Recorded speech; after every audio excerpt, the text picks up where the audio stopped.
ဒီမှာဆိုရင်ကျွန်တော်တို့ကြည့်ရလို့ရှိရင် this one is made of leather ဒီတစ်ခုဟာ leather နဲ့လုပ်ထားတာကျွန်တော်တို့ပြောခဲ့ရတော့ဒါတွေဒီ leather တရေတသေးနှစ်သေးလို့မရှိဘူးမြင်လို့ရတယ်ကင်တွယ်လို့ရတယ်ဒါရေးတွက်လို့မရတာဒီဘာလဲဆိုတော့ဒီ leather ဒီ material nouns love is essential for everyone ချစ်ချင်းတရားဟာလူတိုင်းအတွက်မရှိမဖြစ်ပဲဟုတ်တယ်နော်ဒီဟာစကားလုံးကတော့အရန်ကိုမှန်ကန်ပါတယ်ကျွန်တော်တို့လူသားတိုင်းအတွက်ချစ်ချင်းမေတ္တာနဲ့တိဆောက်မှာဒါကဘာကြီးလှပါမှာဖြစ်ပါတယ်ဒီတော့ love love ဆိုတဲ့အရာဒီဘာလဲဆိုတော့ကျွန်တော်တို့ကင်တွယ်လို့မရဘူးမြင်လို့မရဘူးခံစားလို့ရတယ် we just can feel it ခံစားလို့နိုင်တယ်ဒီအတွက်ကြောင့်ကျွန်တော်တို့ဒီ love ဆိုတဲ့စကားလုံးဒီပါလဲဆိုတော့ yes extra nouns ဖြစ်ပါတယ် we all ငါတို့အားလုံးဟာ want လို့ခြင်းနဲ့ happiness ပျော်ရွှင်မှုဒါလို့ခြင်းနဲ့ but laziness ပြီးမှုတော့မလို့ခြင်းအမှန်ပဲလူရန်အားလုံးပျော်ရွှင်ရွှင်အလုပ်လုပ်မှာမိသားစုတွေပျော်ရွှင်မယ်ကိုလုပ်ငန်းခွင်ပျော်ရွှင်မယ်တာယာဝါပြောမယ်ပေါ့နော်ဒီအတွက်ကြောင့်စိတ်နဲ့ခံစားလို့ရတယ်ဖြစ်တယ် happiness and laziness ပျော်ရွှင်မှုပြီးမှုဒီစကားလုံးတွေဟာဒီဘာနောင်လဲ extra nouns ဖြစ်ပါတယ်My height is 165 cm 165 cm 165 cm တဲ့သူပြောလို့ရပါတယ် My height is 165 cm ကျွန်တော်ရဲ့အရက်ကတော့165 cm ဖြစ်ပါတယ်အရက်ဆိုတဲ့အကောင့်ထဲကိုတော့မမြင်ရဘူးဒီအတွက်ကြောင့် height ဆိုတဲ့စကားလုံး lunch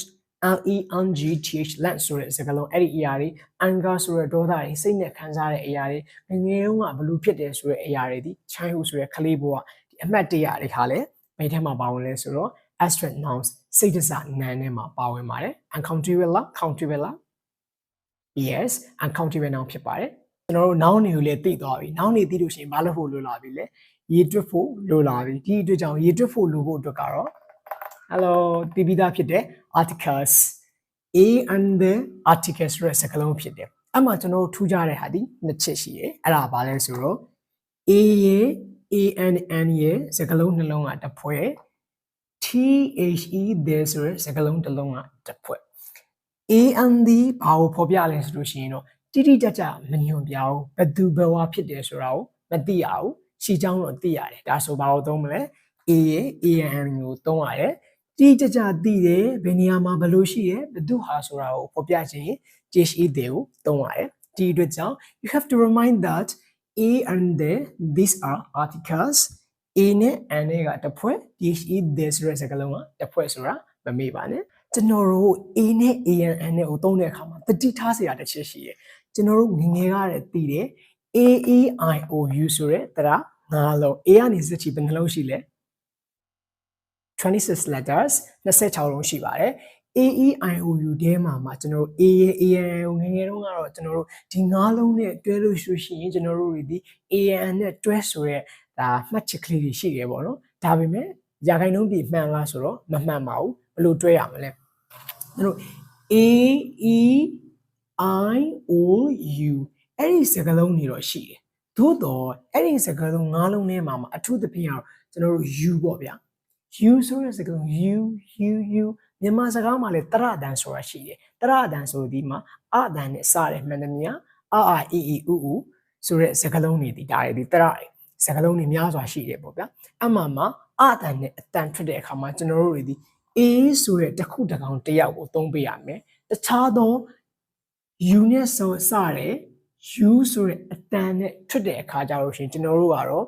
ANN နဲ့သုံးပေးရမှာဖြစ်ပါတယ်ဒီအတွက်ကြောင့်ကျွန်တော်တို့ University တက္ကသိုလ်ပေါ့ဒီအတွက်ကြောင့် University အတန်ထွက်ဒီ AEIOU ဆိုတဲ့တရားထဲမှာတော့ပါတယ်တရား၅ခုထဲမှာတော့ပါတယ် University U တန်ထွက်နေတဲ့အတွက်ကြောင့် A University လား N University လား Yes A University ဖြစ်ပါတယ် Alper LPPLE Alper ပန်းတစ်လုံးဆိုဘယ်လိုပြောလဲ An Alper လား A Alper လား Yes ဟုတ်ပါတယ် An Alper ပါ Alper အဲ့ဒါ Apple ပေါ့နော်ဒါတစ်ခုချင်း Apple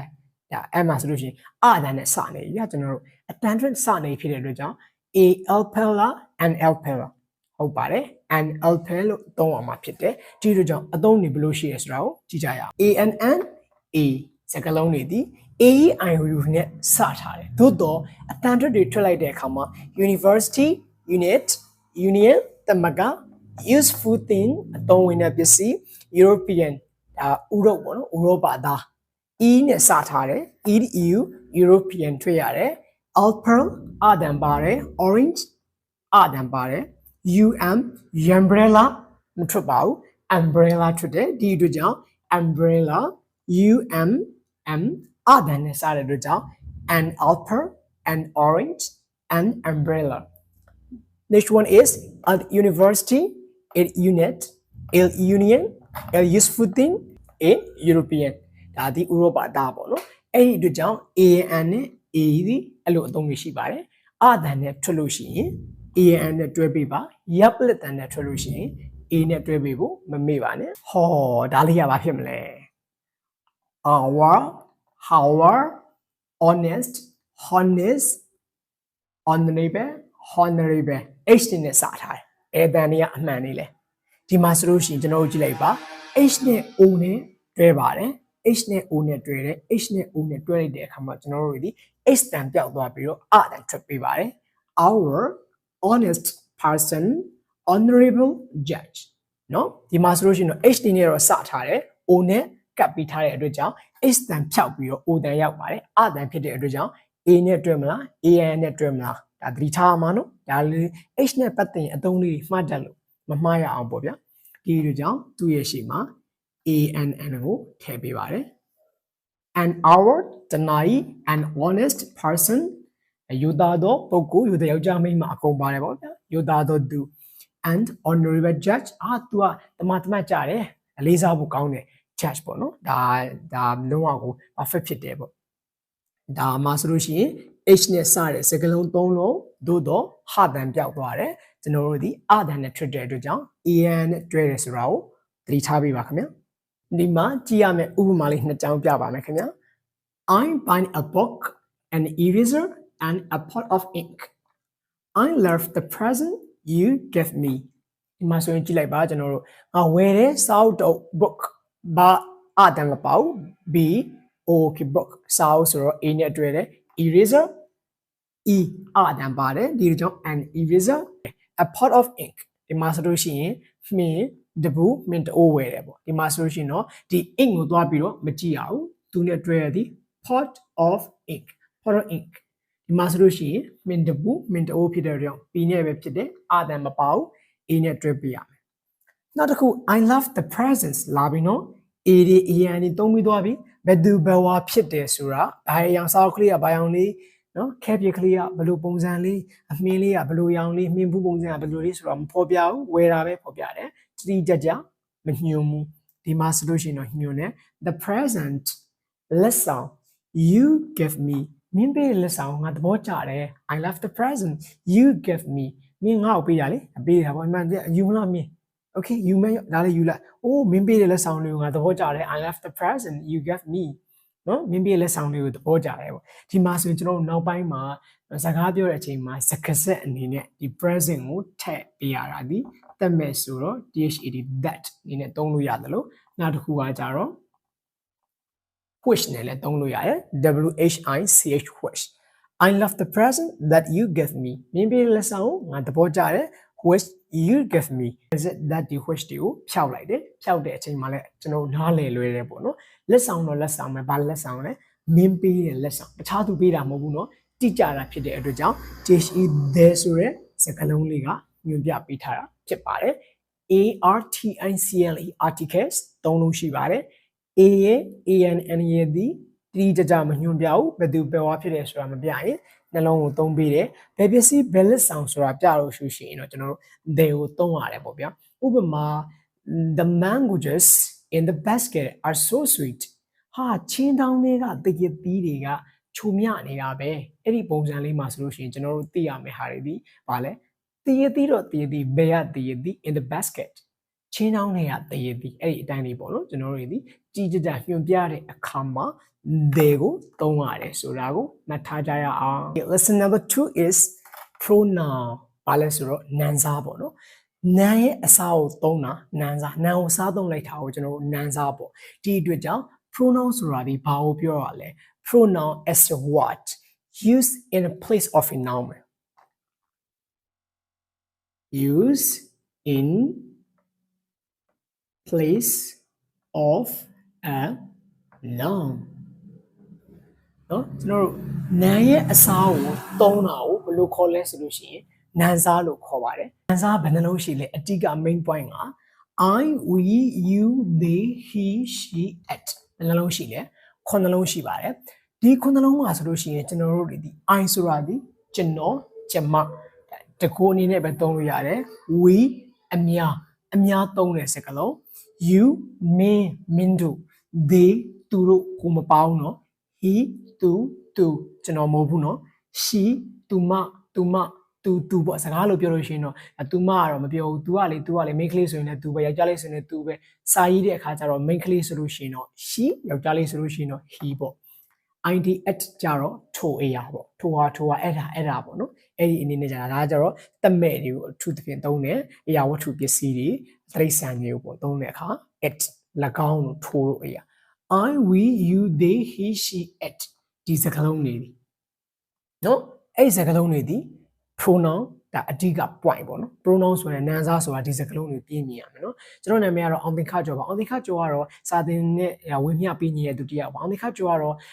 overseas နိုင်ငံခြားမှာအလုပ်လုပ်နေတဲ့သူတစ်ယောက်ပါအောင်သင်္ခကျော်ကတော့ဘာပွဲတွေရထားပါတယ် diploma ဘာတွေရထားပါတယ်အောင်သင်္ခကျော်ကတော့အသက်ဘယ်နှစ်ဖြစ်ပါတယ်ထပ်ခါမသုံးချင်ဘူးဒီတို့ကြောင့်ဘာလို့ပဲသုံးလဲဆိုလို့ရှိရင်တော့I ဆိုတဲ့စကားလုံးကိုပဲသုံးတာဖြစ်ပါတယ် For example I am အောင်သင်္ခကျော် my name is အောင်သင်္ခကျော်ဒါသုံးလို့ရတယ် I am 24 years old now I'm working in Malaysia I have been working here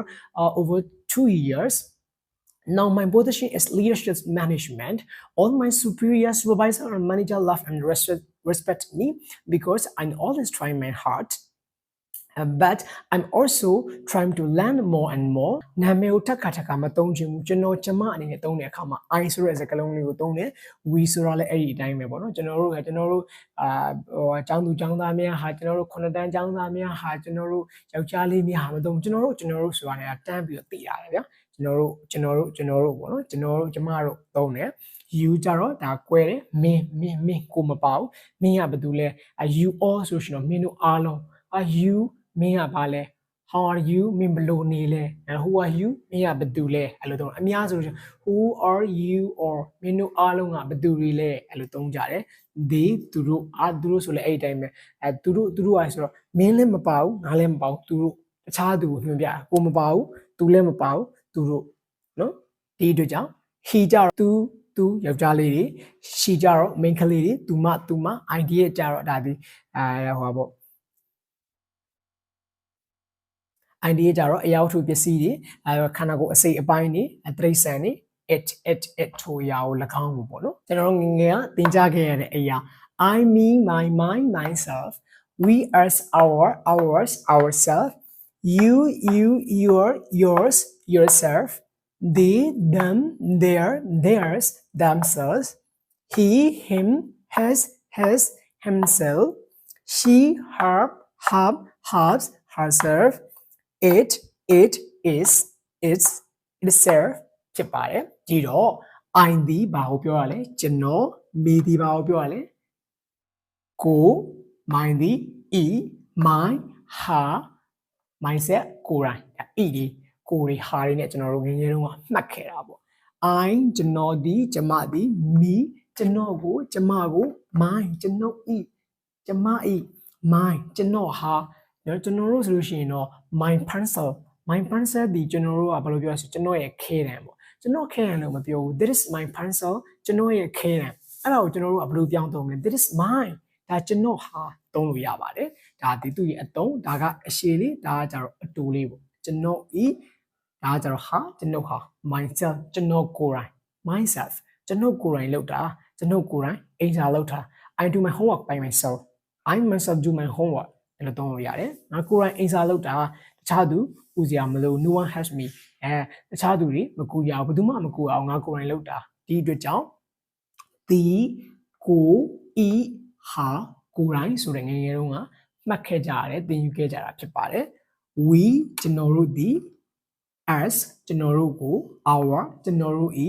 ours ကျွန်တော်တို့ဟာ ourselves ကျွန်တော်တို့ကိုယ်တိုင် you မင်းသည် you မင်းကို မင်းတို့ကိုမင်းတို့နှစ်မျိုးသုံးတယ်နော်အနေရောအများရောမင်းတို့ကိုမင်းကို